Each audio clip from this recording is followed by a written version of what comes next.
Best movies explain में आपका स्वागत है। आज हम जिस मूवी का एक्सप्लेनेशन करने जा रहे हैं उस मूवी का नाम है ओल्ड बॉय, जो कि एक साउथ कोरियन मूवी है। इस मूवी का क्लाइमैक्स बहुत ही अलग टाइप का है। ऐसा क्लाइमैक्स शायद ही किसी मूवी में देखने को मिलेगा। इस मूवी का क्लाइमैक्स आपके होश उड़ा के रख देगा। इस मूवी को एशिया के साथ साथ पूरे वर्ल्ड वाइड में प्रशंसा मिली थी। मूवी के शुरुआत में हम एक आदमी को देखते हैं जो कि मरना चाहता है। वो एक बिल्डिंग से सुसाइड करने की कोशिश करता है। तभी वहाँ उसे एक दूसरा आदमी, जो कि इस मूवी का लीड हीरो है, वो उसे उसकी टाई पकड़कर मरने से रोकता है और कहता है, मुझे तुम्हें अपनी कहानी सुनानी है। वो सुसाइड करने वाला आदमी कहता है, कौन हो तुम, तुम्हारा नाम क्या है? तभी वो आदमी कहता है, मेरा नाम डाइसू है। और फिर मूवी फ्लैशबैक में चली जाती है, जहाँ हम डाइसू को देखते हैं जो कि एक पुलिस स्टेशन में होता है, क्योंकि उसने बहुत ज़्यादा शराब पी होती है और वो नशे में होता है। इसीलिए पुलिस ने उसे अरेस्ट किया होता है।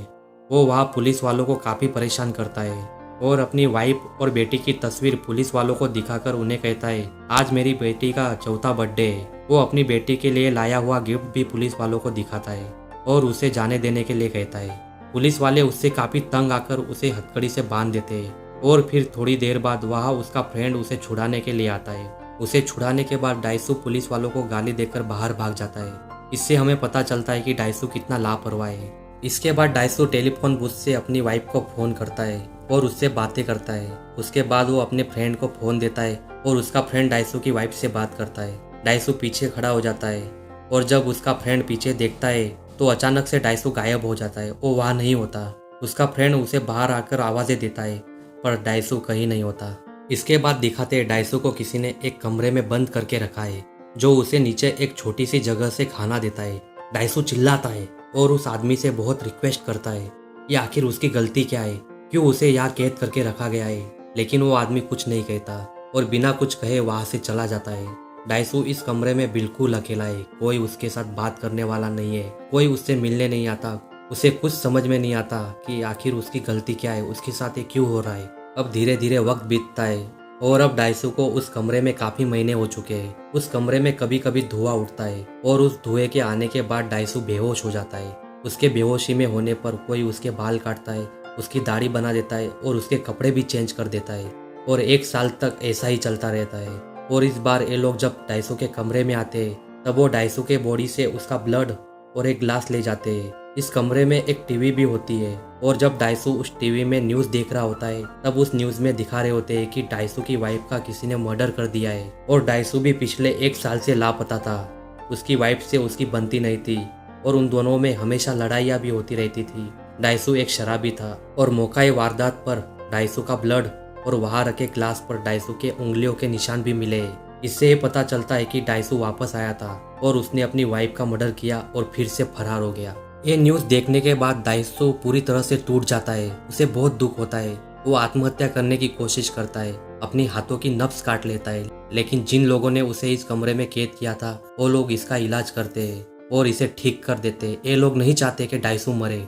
डाइसू भी इसी सोच में रहता है कि आखिर उसने ऐसा क्या किया था जो उसे ऐसे कैद करके रखा जा रहा है। अब डाइसू अपनी ऑटोबायोग्राफी लिखना स्टार्ट करता है। वो उसमें अपनी सारी गलतियां लिखता है। उसने पास्ट में क्या बुरा किया, किसे हर्ट किया, अपनी जिंदगी में किसको तकलीफ पहुंचाई, किसको दुख पहुंचाया। उसके दिमाग में कुछ लोगों के नाम भी आते हैं लेकिन कोई भी सटीक नाम नहीं आता। यहाँ पर डाइसू बहुत फ्रस्ट्रेट हो जाता है और अब यहाँ पर डाइसू टीवी में बॉक्सिंग के मैच देखकर प्रैक्टिस शुरू कर देता है ताकि यहाँ से निकलने के बाद सबसे पहले वो उस आदमी को मार सके जिसने उसे इतने सालों से कैद करके रखा था, जिसने उसकी वाइफ का मर्डर किया और सारा इल्जाम डाइसू पर आ गया।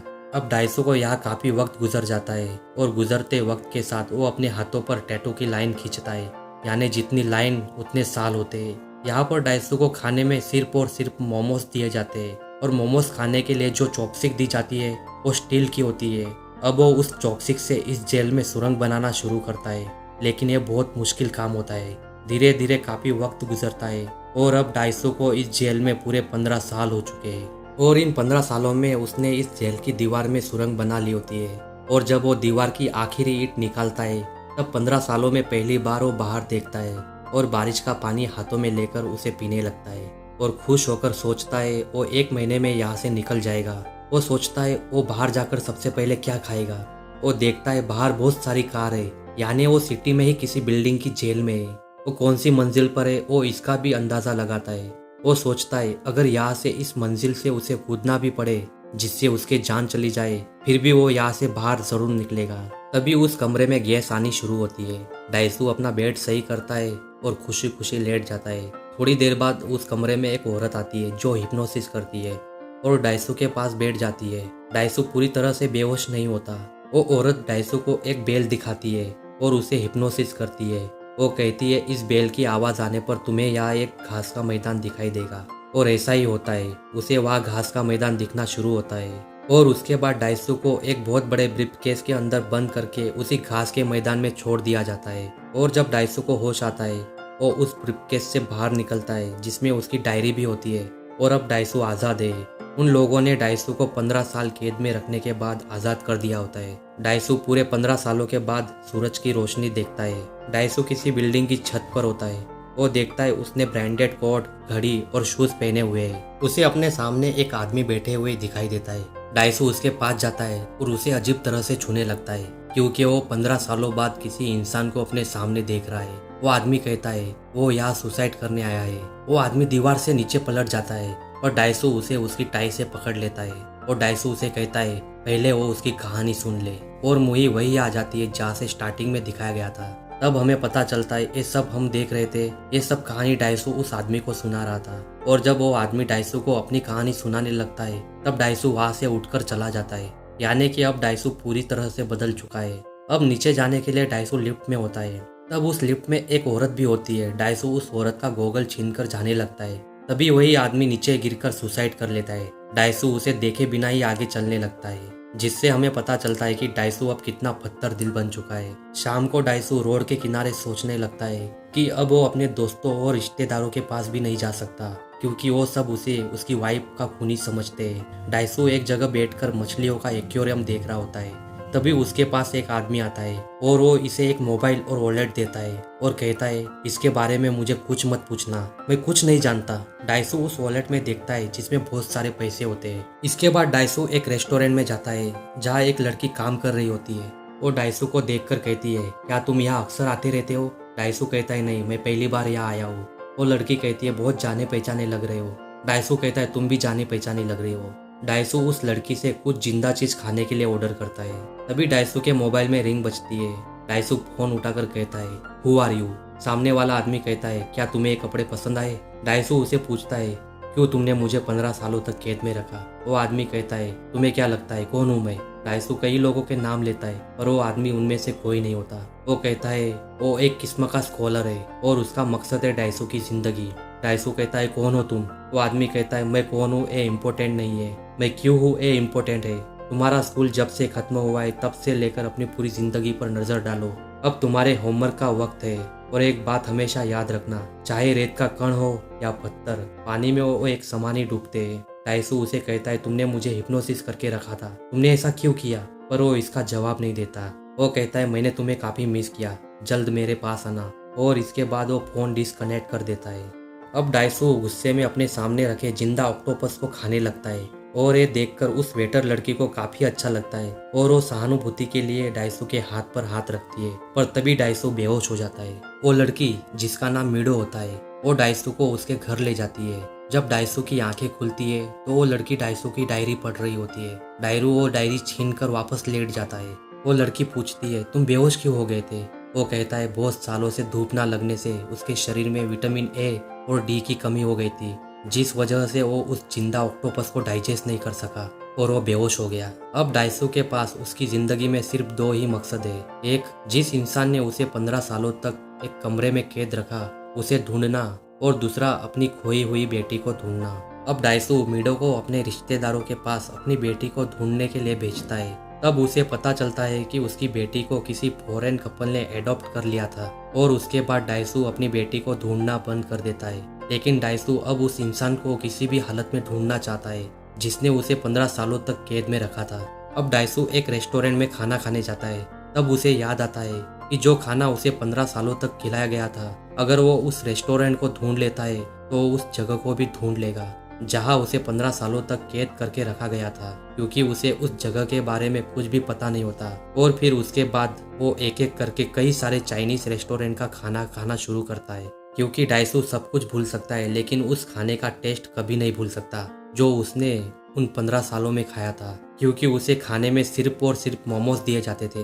अब आखिरकार उसे वो रेस्टोरेंट मिल ही जाता है जिसका खाना उसे पिछले 15 सालों से खिलाया जा रहा था। अब डाइसू उस डिलीवरी बॉय का पीछा करते करते उस जगह पर पहुंच ही जाता है जहां उसे पिछले 15 सालों से कैद करके रखा था। और अब डाइसू उस जेल के अंदर घुस जाता है। वहां का जो इंचार्ज होता है डाइसू उसे टॉर्चर करता है और उसे पूछता है वो कौन था जिसने मुझे 15 सालों तक कैद में रखा था। ये एक तरह की प्राइवेट जेल होती है जहाँ लोग इन्हें पैसे देकर दूसरे किसी को कैद करके रखते थे।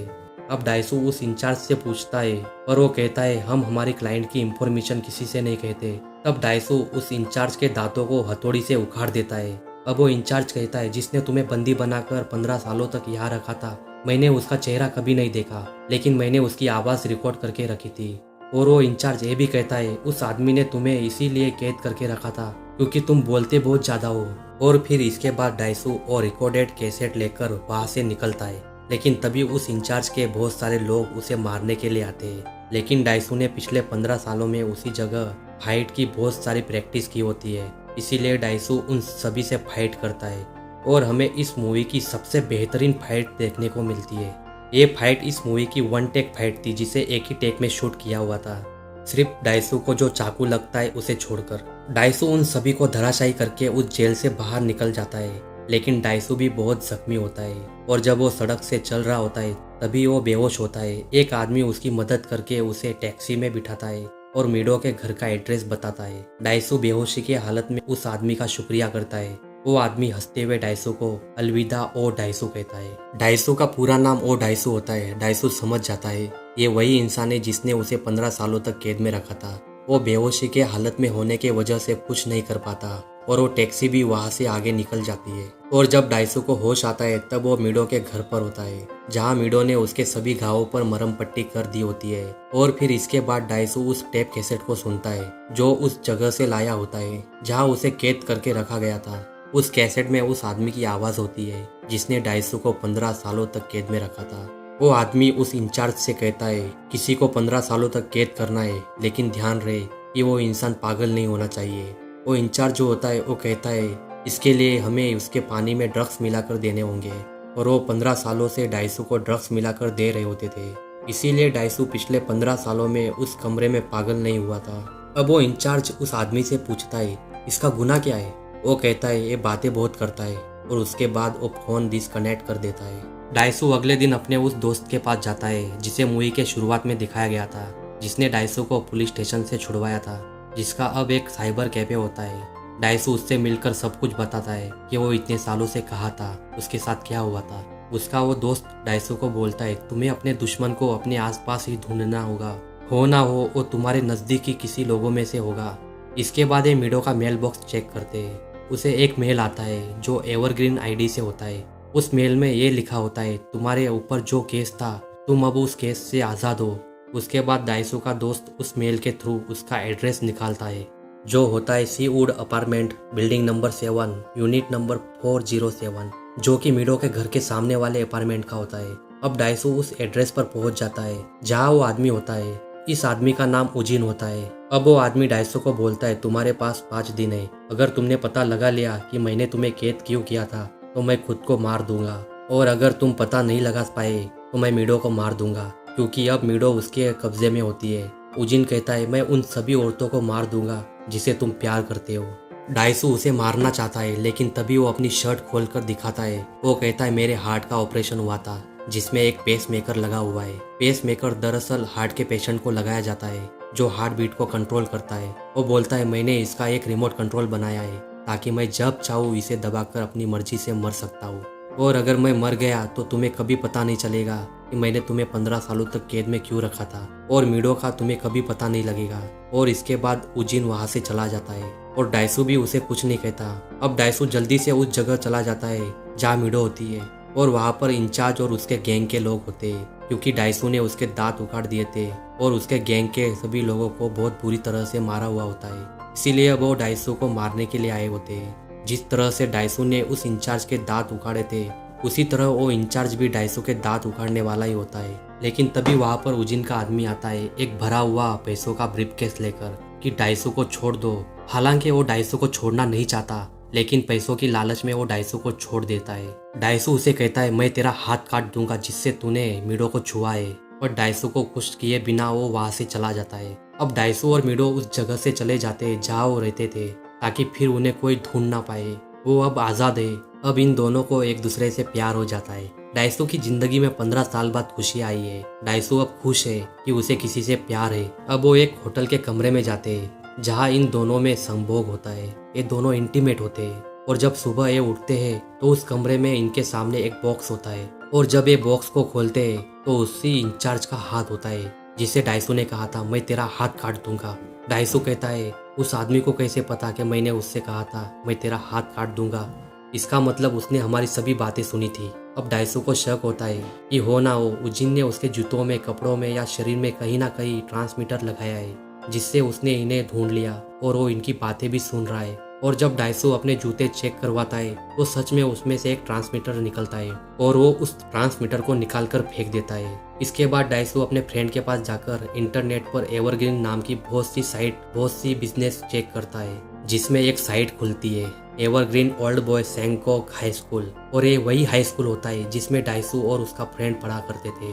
इसके बाद ये उसी हाई स्कूल में जाते हैं जहाँ ये पढ़ा करते थे, और वहाँ जाकर ये सभी रिकॉर्ड चेक करते हैं, और रिकॉर्ड में उजिन का नाम सामने आता है। डाइसू अपने फ्रेंड को फोन करके पूछता है क्या तुम इसे जानते हो। उसका फ्रेंड कहता है मुझे कुछ याद नहीं, तुम और रिकॉर्ड चेक करके देखो।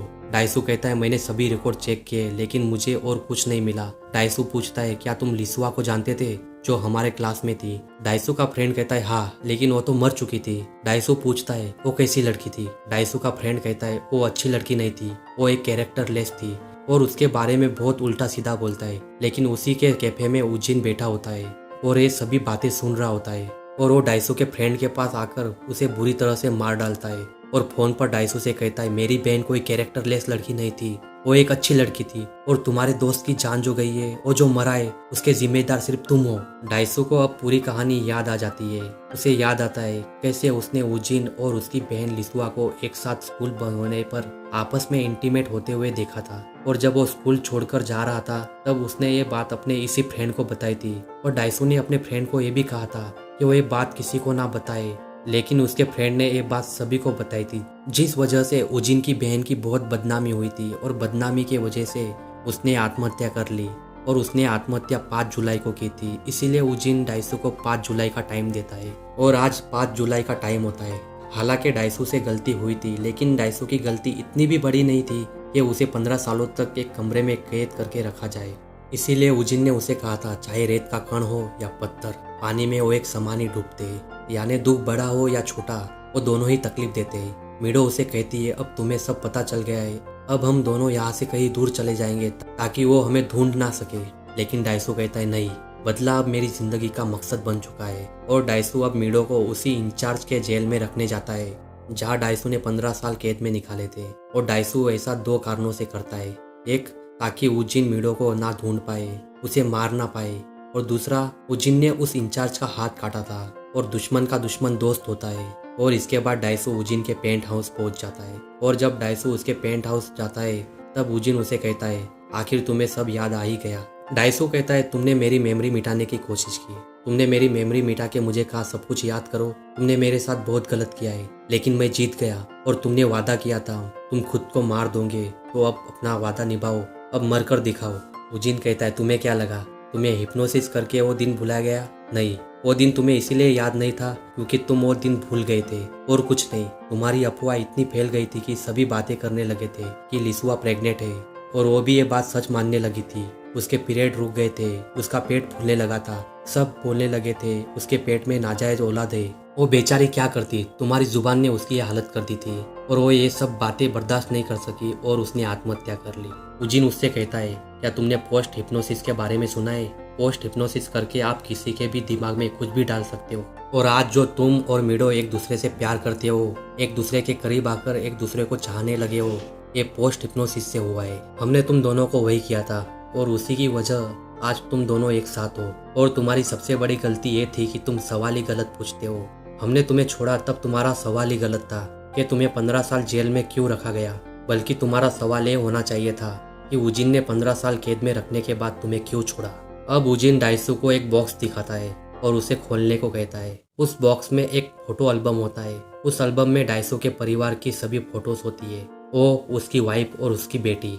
और जब डाइसू एल्बम के फोटो को पलटता है तो उसकी बेटी की फोटोज होती है, जो पलटते एल्बम के साथ धीरे धीरे बड़ी होती दिखाई देती है। और जब डाइसू आखिरी फोटो देखता है तो मिडो ही उसकी बेटी होती है। और ये देखकर डाइसू पूरी तरह से टूट जाता है। वो पूरी तरह से बौखला जाता है। जिससे वो प्यार करता है, जिसके साथ वो इंटीमेट हुआ था, वो उसकी खुद की बेटी होती है। और वो उजिन पर हमला कर देता है। लेकिन उजिन का जो आदमी होता है वो डाइसू को पकड़ लेता है। डाइसू उसे मारने की बहुत कोशिश करता है, पर वो डाइसू पर भारी पड़ रहा होता है। इन दोनों की लड़ाई हो रही होती है। तभी डाइसू उसका कान फोड़ देता है ताकि वो उजिन की बात ना सुन पाए और डाइसू को मार दे। डाइसू अब मरना चाहता है क्योंकि उसे लगता है उससे बहुत बड़ा पाप हो गया है। उसका उसी की बेटी के साथ नाजायज संबंध हो चुके हैं। लेकिन इससे पहले कि वो डाइसू को मारता, उजिन अपने ही आदमी को गोली मार देता है, जिससे उसकी मौत हो जाती है। क्योंकि उजिन नहीं चाहता कि डाइसू मरे। डाइसू भी ऐसे ही तड़पता रहे। डाइसू उससे पूछता है, मिडो तो कुछ नहीं जानती ना? हाँ बताओ। उजिन डाइसू से कहता है, तुमने मिडो को उस इंचार्ज के पास क्यों रखा? तुम्हें क्या लगा वो इंचार्ज तुम्हारा साथ दे रहा है? हाँ, मैंने उसका हाथ काटा, लेकिन बदले में मैंने उसे नई जेल, नई बिल्डिंग दी थी। हम उस जेल को देखते हैं। उस इंचार्ज के पास मिडो बैठी होती है। उस इंचार्ज को फोन आता है। वो फोन उठाकर मिडो को देता है। दूसरी तरफ डाइसू था। मिडो उससे कहती है, मेरे सामने एक बॉक्स रखा है। और ये वैसा ही बॉक्स था जिसे डाइसू ने खोला था, जिसमें डाइसू को पता चला कि मिडो ही उसकी बेटी है। मिडो कहती है, मेरे सामने बॉक्स रखा है और वो इंचार्ज मुझे उस बॉक्स को खोलने को कह रहा है।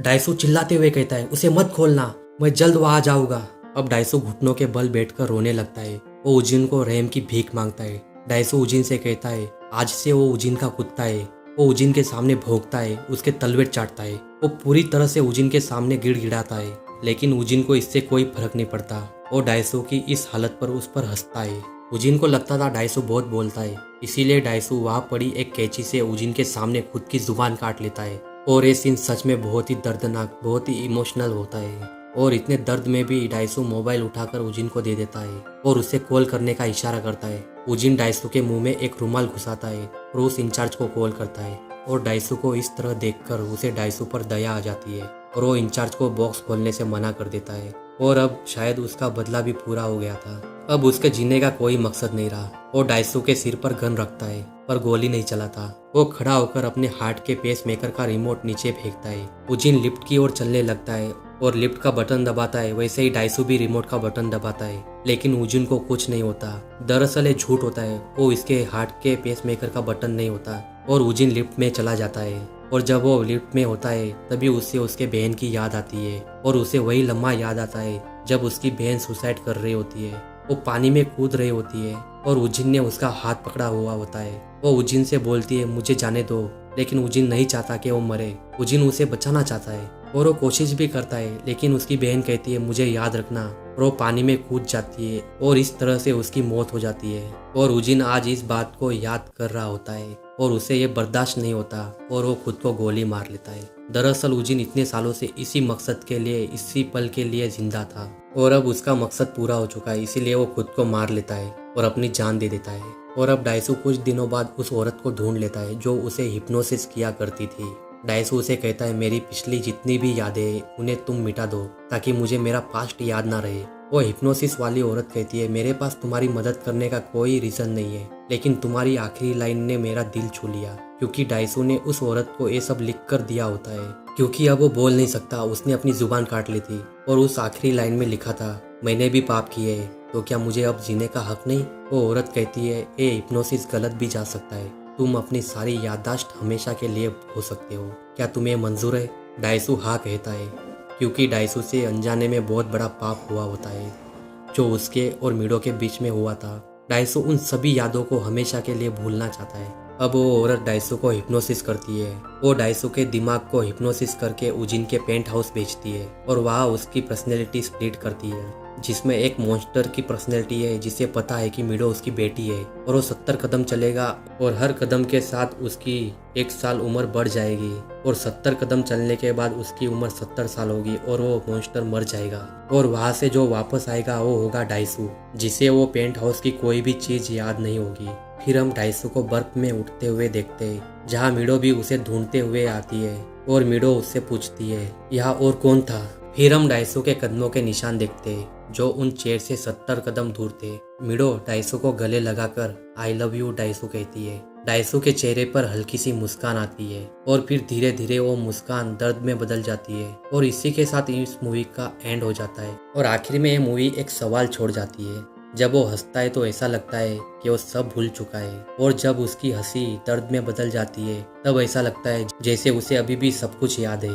दरअसल डायरेक्टर ने यह सवाल दर्शकों पर छोड़ा था कि उनके मुताबिक क्या होना चाहिए इसका एंडिंग। इस मूवी का रीमेक हॉलीवुड और बॉलीवुड दोनों में बनाया गया था। 2006 में इसका बॉलीवुड में रीमेक आया था जिंदा, जिसमें हमें जॉन अब्राहम और संजय दत्त देखने को मिले थे, और हॉलीवुड में इसका रीमेक 2013 में आया था।